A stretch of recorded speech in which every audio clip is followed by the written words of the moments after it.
Hi, everyone. Thank you for coming to the talk. Oh, there are so many of you. I'm already feeling nervous. All right, so first of all, apologize if some of the slides will look a bit weird because I was trying to be cheeky, use the Balatro font, and I realized that the laptop is not accepting it. I'm Liz Chengmo. I'm from Taiwan, so you can probably hear some of the accent here. I will be trying to speak as slow as possible, but if you are still not able to understand, that really sucks for you, mate. It's gonna be a very long 40 minutes for you. I am the lead marketing manager at Playstack. It's a game publisher that is based in London. You probably have heard about a couple of our signature titles, including Mortal Shells, The Case of the Golden Idol, and one of our biggest hits this year, Ebb Artifactor. But it is not the only hit that we got this year.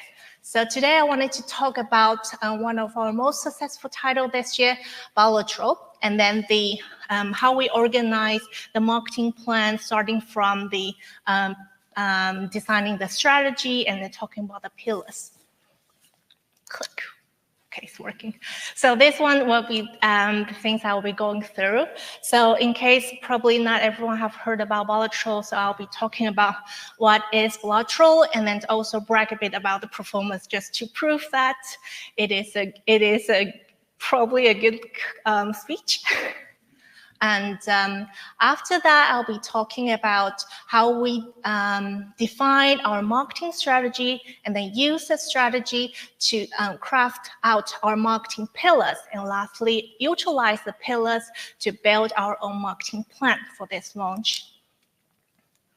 First of all, what is Balatro? So Balatro is a hypnotically addictive roguelike deck builder where you play illegal poker hands and then you discover game-changing pokers, you trigger adrenaline pumping, outrageous combos. So you can see these 30 easy lines of our elevator pitch. We actually spent almost 2 weeks just trying to craft each word to make sure that it is precise and concise.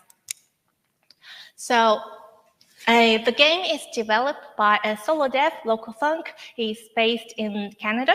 And then when we first look at the game, we are all very amazed by the design, how brilliant and how smart it is. As you can see, that we launched the game back in this February. This is the data that I scrapped just a week ago. You can see so far that it is still having a 97% of the overwhelming positive rate. So it's well loved by the community as well as in the media, including a 9 from IGN and a 10 from Nintendo Life.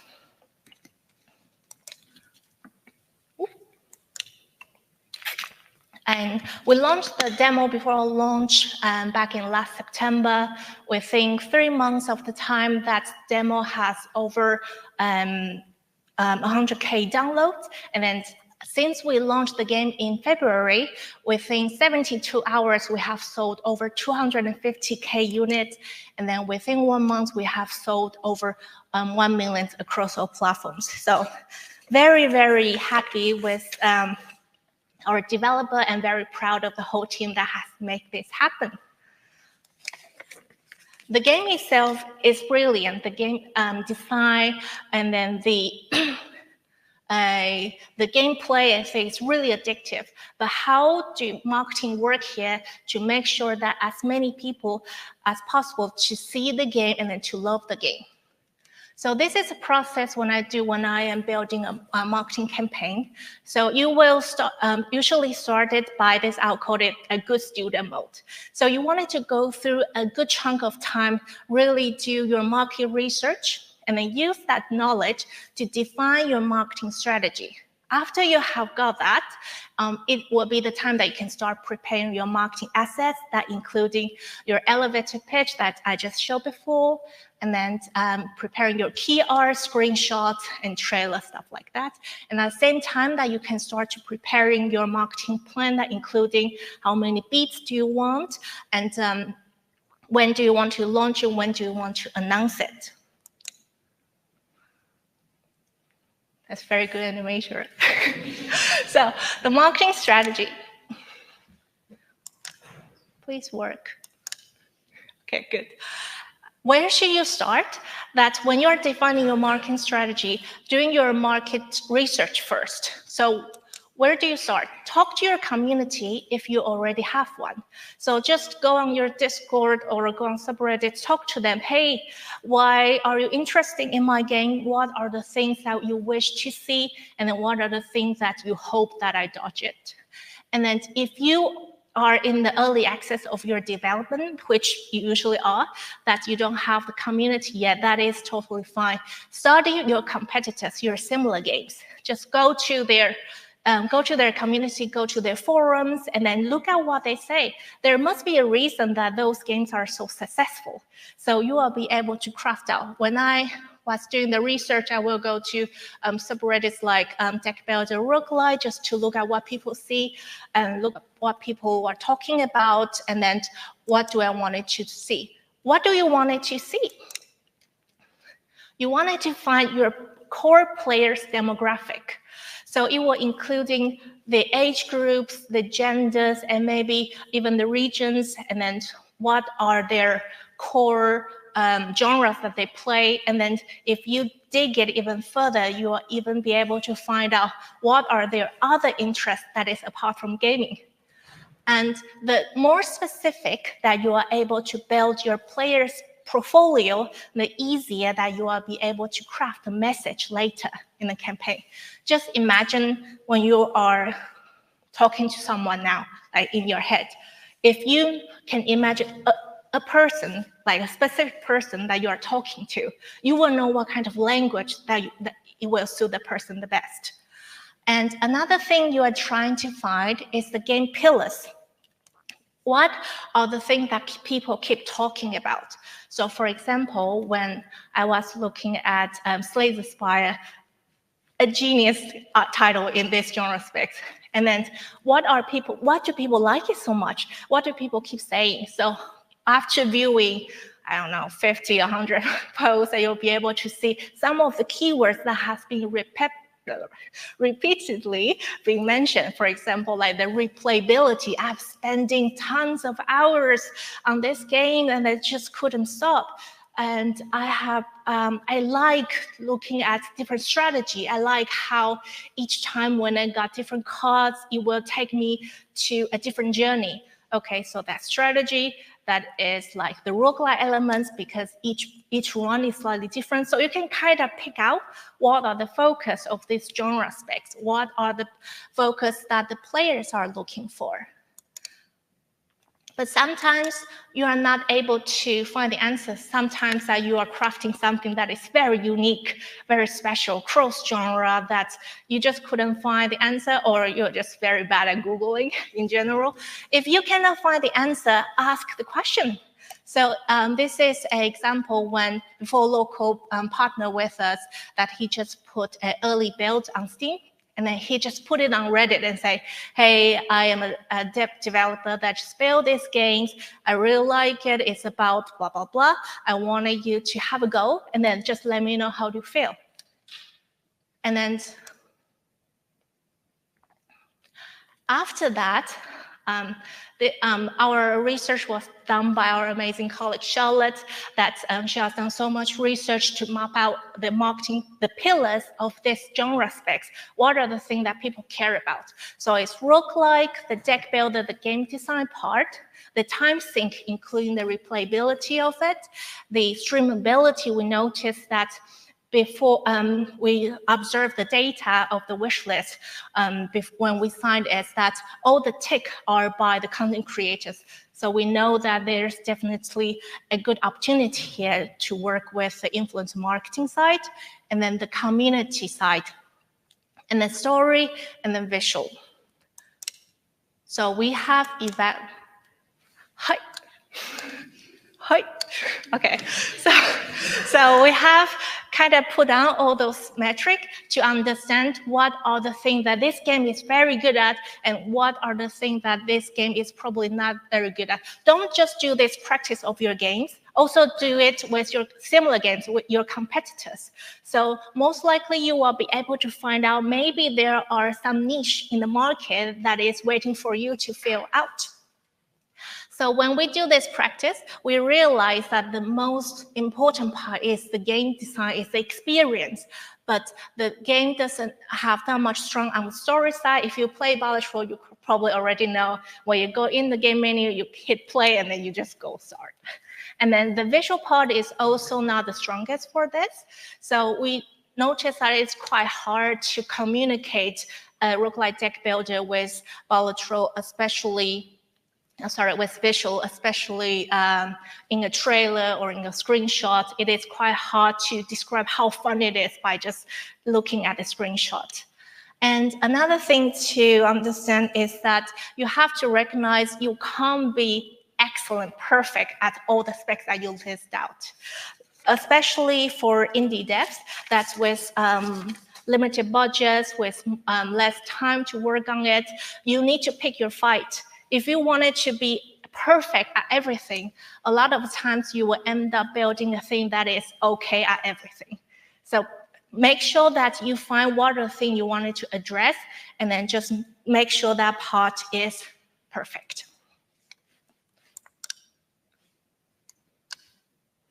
Hey, go. Okay, seems to be like that works. Okay, so now after we've done this, we are able to define the 3 marketing pillars that we found very important for Balatro.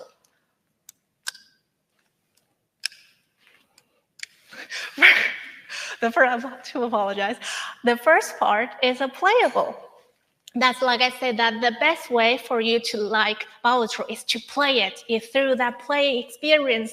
And then especially Balatro is a very unique deck builder that it doesn't take that much of introduction. Usually in a card game genre, you have to get familiar with what each card does, and then slowly to, with that introduction, slowly to get into the game.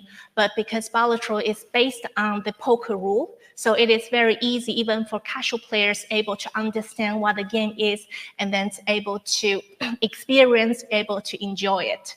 So the best way is either you play it or you watch other people play it. So again, that the influencer part is the core part of our marketing pillars.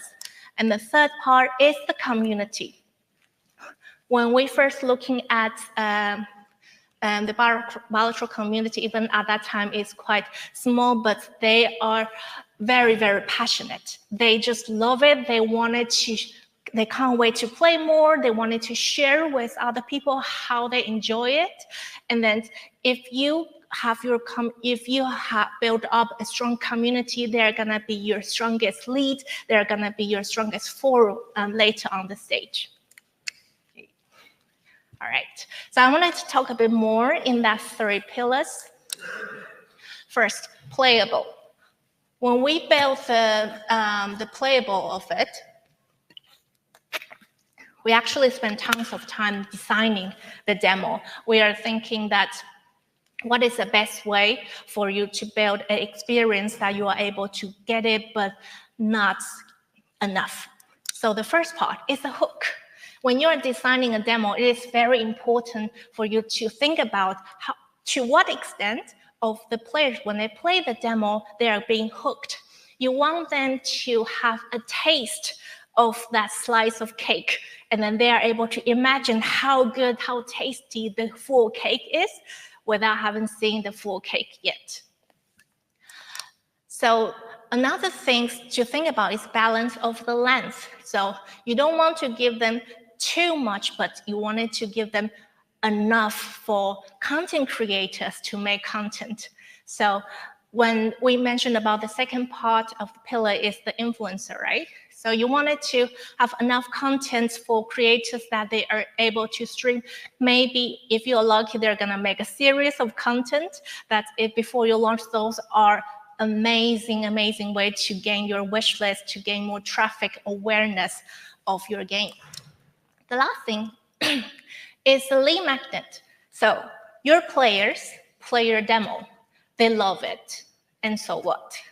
So a lot of times when you publish that demo, you're still quite early stage of your development. Maybe it will be 6 months or 8 months away from your game, and then I bet I bet you guys already watched so many talks. Many people are talking about how many games are launched on Steam every day, right? So even though they like your games, with time passes, they're gonna forget about it. So you gotta give them something to support you, to have some actions for them to do.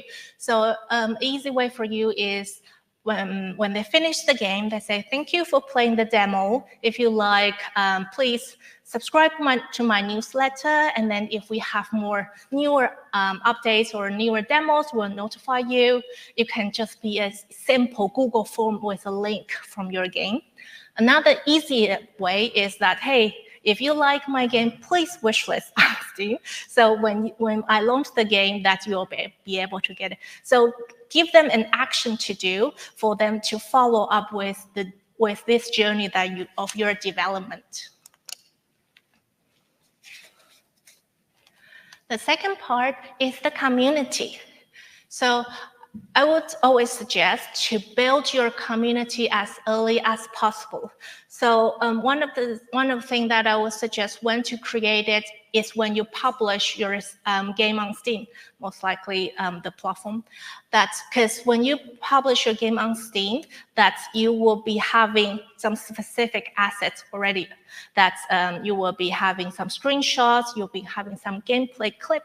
So at that time, you probably already reach a certain level of your development to have something to share. So it is really good when you push that live to also build a Discord subreddit for people to join in.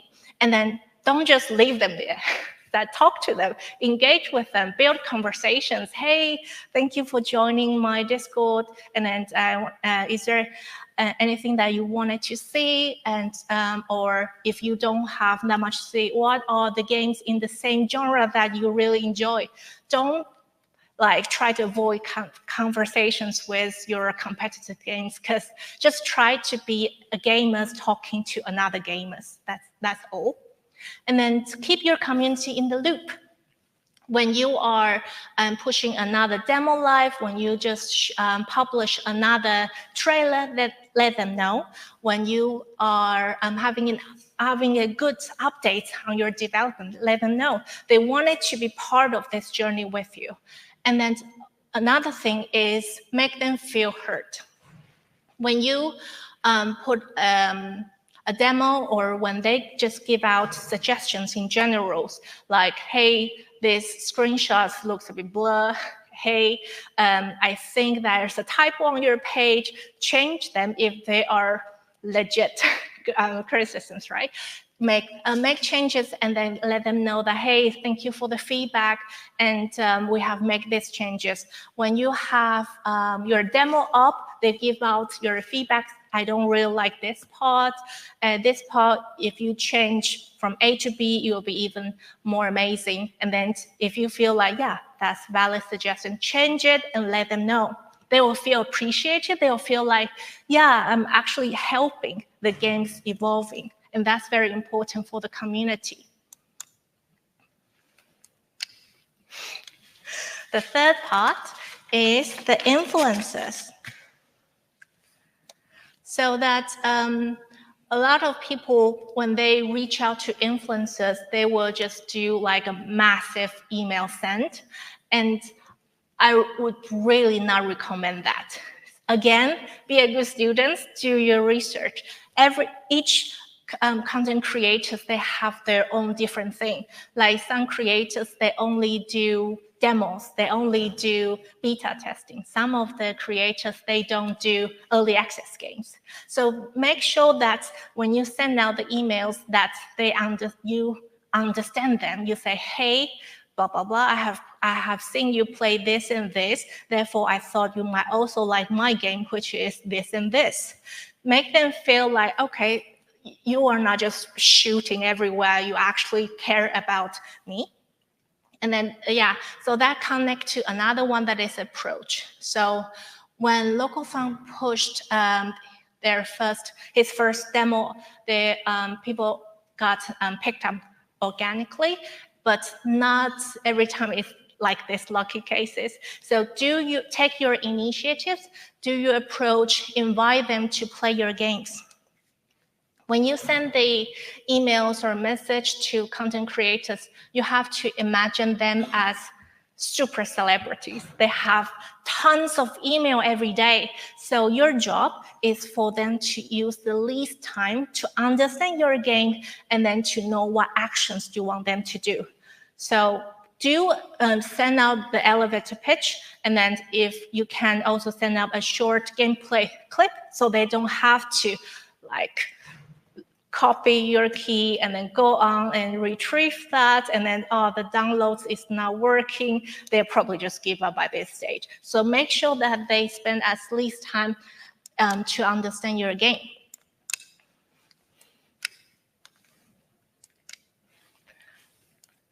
Okay, so there are two places I would really recommend you to have a look if you wanted to understand more. One is an article that is talking about how Zero Thief Dev outreach the content creators to ask them to do the content. It's an article by Chris Zukowski. And then another one is amazing Twitter thread or X by Blitz that he gave out a lot of suggestions. And then when you are pitching a content creator, what are the do's and don'ts? All right, gonna drink some water.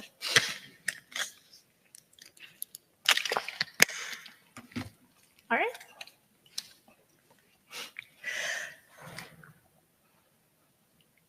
Now you have all the pillars already, like you have your strategy, you have built up what are the core things that you're going to focus on. It is time to build your marketing plan.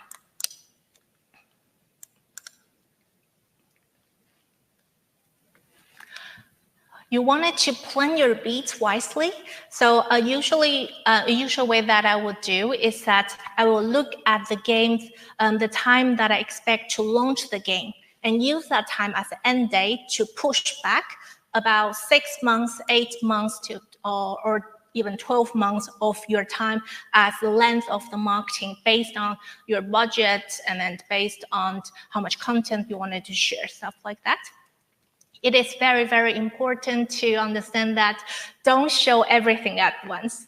So I would tend to think about all the assets that I have as my bullets. So I have screenshots, I have trailers, I have those game mechanics I haven't shared before. If you share everything when you announce the game, hey, this is my amazing games, you got A, B, C, D, E, this is everything, all the environment that you see. All right, what do you do next then? Because each little piece will be news for media. So if you talk all the secrets in your game, it doesn't make a news next time. So schedule your contents, your assets. I wanted to, in my announcement, I wanted to prepare an announcement trailer that I want to show the first 2 chapters of the game. And then after that, I wanted to do an exclusive gameplay that I wanted to share a new environment that I've never shared before, or actually I wanted to do an in-depth interview to talk about how I wanted to develop the game. And then at the same time, I will also share an exclusive mechanics that is not shared before. That kind of thing will all make news to media and then even to content creators that they wanted to share about this news. Another thing I think is very important is the Steam festivals, especially for indie devs when you have less time or even less budget joining different shows. Steam Festival is a very good way for you to get your awareness traffic for your games. Most of them are free to join, and then especially when you got featured in a good place, that is gonna boost up your wish list. So for us, that we joined the Steam Tech Builder Festivals and then also the Next Fest. Especially for Next Fest, that's as probably people already know that it happens 3 times a year, usually in February, in June, and in October. And then each title can only join once. there are different strategies of how you tackle the Steam Next Fest. And then some people, they wanted to join the Next Fest as early as possible, and then they wanted to put out their first demo because they wanted to use that as a way that you can collect feedback to improve your game down the line. But when for all the previous campaigns that I have executed, I noticed that the wishlist growth on Steam Next Fest is usually my top 3 growth. So I actually looking at it as a marketing opportunity rather than a development opportunity for me. So I would usually join the Next Fest the closest before I launch my game. And I will make sure that the demo that I prepare is as polished as possible. That will be my marketing weapon for I wanted to attract, that will be my cake. I wanted to attract as many people as possible. And then after that, when I launch the game, it is still quite connected. People still remember your game. It will create a good conversion rate.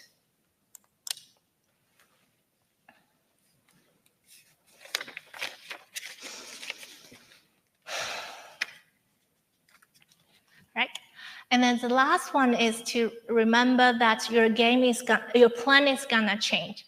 Your plan will change. When you are planning about your marketing plan, it's usually, like I say, 6 or 8 months, even a year before you launch the campaign. There's gonna be things happening. You have delay of your development. Some of the festival you wanted to join got canceled. Some of the new opportunities pop up. So you have to try to be adaptive, to be flexible with your plan, and then sometimes you're just gonna roll with it. And a couple of examples, during the halfway of my marketing plan, that Steam announced that, hey, there's a Steam Deck Builder Festival coming in. That is in March. I was like, woo! That's very exciting, but what should I do with my plan? So I eventually decided to do it post-launch, but making sure that I'm able to have my first discount with that. And another example is when we launched the demo in September last year, our plan is to look at how many players are playing daily, how many downloads, to decide are we going to keep it or take it off. And then because the demo reacts a lot better than we expected, we actually canceled one of the beats in November just to let it keep rolling, and then we eventually took it down in December.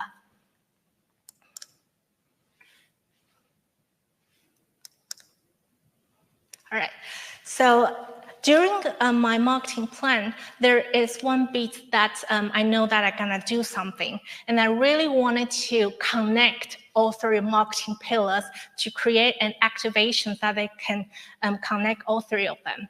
All right, this is a point to see if you actually listen. What are the second marketing pillars?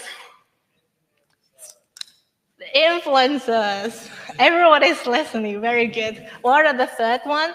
The community. Yeah, so what are the things I wanted to create an activation that connects all 3 of them. Therefore, it's the Jimbo's Invitational. So it is Jimbo's Invitational. It's a streamer tournament that we created. Well, the time of the whole marketing campaign is the time when we just take down the previous demo. And then before we are putting on a new demo that is the Next Fest demo. So we invited the influencers, the content creators that have played the previous build and really enjoy it. We invite them to come to compete with each other. The competition is a 24 hours competition that the streamers that get the best hand scores is the winner. So for influencers, they are able to play the exclusive content, so that's good traffic for them. So they're happy to do so. We also know that they play the game, so they enjoy it. So all the invitations are organic. We didn't do any paid influencer with this one. And then playable for community is that we also let the streamers know that you can announce when the playable is gonna be available for community. So for community, they don't feel like they're left down. It's more of an opportunity for them to preview the content, and then they are able to enjoy it, to also look at how the creators playing it and making fun of them if they want. And then for us, the price of this, we're giving out the winners 204 game Steam keys. So that is for streamers that they can give back to the community, that they can engage with the community directly. So as you can see that it built a really good cycle of it. So the event went very, very nicely. That we had about 5.6K peak viewers on that during that 24 hours. And then they also played a lot longer than we expected. We didn't force them to play specific time. We just let them know that, hey, you got 24 hours, play as long as you want. But we do put a live leaderboard on the belt so that they will be able to see what other streamers are doing. So they get very, very competitive. And then in the end, I think in the last hour, that Hafu actually put out an amazing hand and then win the whole competitions. So congrats to her. Lastly, let's look at all the things that I mentioned to see. Sorry, I was just checking the time. I'm getting too fast again, am I? So let's just look at the time that's how this all happens. That before we partner with Local Thunk, that he put a couple of builds on Steam, and then it got picked up organically. Each pickup that got really good bump from the wish list. That's also a good call for us to understand the power of influencer in this specific title. We put a new demo up in September, and then each time when there are influencers picking up, that it all creates a good spike of it. We took the demo down, that's in December, and in January that we are preparing for our launch. So you can see how we slowly build it up. We hosted a streamer tournament in January, and then 2 weeks after, we pushed the Next Fest demo live. And then not just that, we also announced the release date of it. So people get very, very excited. They know when it's coming. They enjoy the Next Fest demo. The good velocity for us actually pushed us during the Next Fest. We got a very good feature on the page, and that become the key because more people now seeing it. So it's like a good snowball rolling with each other. As you can see that in the day 2 on Netflix, we got a very good spike. And after we finished, just before 24 hours before we launched the game, we left the embargo that the content creators, again, exclusive content for them, that they are able to make those contents before the launch. People are watching it, it creates a new spike, and everything happens. So we are also very happy to announce that we got nominated by 3 of the titles for tonight's Devs Develop Star Awards, and then also got nominated by another mobile title, Cityscapes, and us as the publishing star. Thank you very much for the time. Thank you. I hope that this could be somehow helpful when you're building your own marketing plan. And if you feel like, I have amazing games, but that building the game already take down all of my time, I really don't have time to think about the marketing stuff, don't you worry. You can contact Patrick, our senior discovery scout is here, and you can either email him or use the QR code to fill in the form, and we will be in touch. All right, that will be my time. Thank you, guys.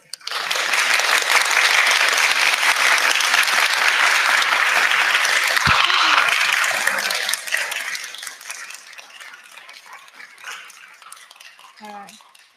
I really try to avoid this. That's why I wanted to speak as slow as possible. I guess I'm not. So any questions? Yes? Thanks for your speech. It was really informative. Do you know about the approximate time between the streamer tournament you organized and the actual launch of the game? I remember it's about 3 weeks from it. Oh, sorry, you mean announce the release date, you mean? So the time between the streamer tournament Yes. and the actual release date. So we had that tournament, if I remember correctly, in mid-January, and then we announced the release date 2 weeks after, and then we launched the game, again, if I remember correctly, 1 month from the tournament. Okay. Yes. Thanks. Any other questions? Yes. Hey, thanks for the talk. I was wondering, I remember I played Balatro as the trial version on PlayStation. I think it was like a time trial. And I thought it was a really interesting way to do a demo for that game. I don't think I've ever played a trial, limited time trial, that enticed me as much as the one in Balatro did. I thought it was quite effective that it cut you off when you were starting to get on a good kind of run with it, rather than kind of a curated demo where it's you play a little bit and then it stops and then it tells you buy the full game. So is there any kind of takeaways you had around that? Was the trial version on PlayStation particularly a successful approach or anything? Yeah, we did that trial. Thank you for your questions. We did that PlayStation trial. It's also a trial for us, testing how useful it is. The conversion rate is quite good. If I remember correctly, it's about 35% of the conversion rate. But the things for us is that it's only available for the premium users. So that the market in general, it is still relatively small. And then another question is that using time as a limit and versus using the limited demo as a verse. We had a bunch of debate on that, what is the best way. If you follow Balatro from the very start, you will probably know that we Local Thunk also released in the very early stage, using rounds as limit, but you can play more content. But the issue for that one is because no matter how many times, when I got very addictive, I registered 3 Steam accounts just to play more rounds. But it will always get into that stop before you can invest more strategy in it. The things that you unlock will always be the specific content of it. But we're saying the demo that we pushed out, people are able to build different strategy, even though it's just a smaller scale of it, even though it's just, if I remember correctly, 45 jokers instead of 150. But because you can play it unlimited times, right? You are able to share with other people the seed that I found. You'll be able to say, hey, I did another round that is using a different strategy. So we think content-wise, that will still do us more benefit with using that. I hope that answered the question. Yes? Oh, 5 minutes. Thank God. All right. Was there any reason why you waited until after Christmas to start your big campaigns and you'll have your launch in February rather than try and get in before the Christmas and try and ride that sort of holiday sales? You mean launch my game in general, or? Yeah, I noticed you know, Balatro launched in February. Yeah. Could you have gone for maybe a December launch and tried to get the Christmas sales? Yeah. Or was that a deliberate decision to wait until after Christmas? That's a very, very good question. So remember when I say when I'm building my marketing campaign that I will firstly use what the day that I can publish the game. So it's more of a development thing that's for the whole development that they have their own schedule, and then for Local Thunk that they feel like that will be the time that he feel comfortable of pushing out the game that he thinks is good for the community. So that's if we wanted to push out before Christmas, we can also do that. There are a couple of things, again, like development, right? That the build is probably not up to our confidence level. And again, at that time, you can think of from October onwards, it become very competitive on the market. So for us, that even though we are very happy with the performance, but we are still falling into the indie games thing that you will get a lot of competitions from the AAAs that we feel like strategically it will still be better that we find a good time for us to push that has less competitions. Thank you. Thank you. Any other question? All right. All right. Thank you very much for coming to the talk. And if you wanted to chat more, that I will be at Develop Awards. All right. Thank you, guys.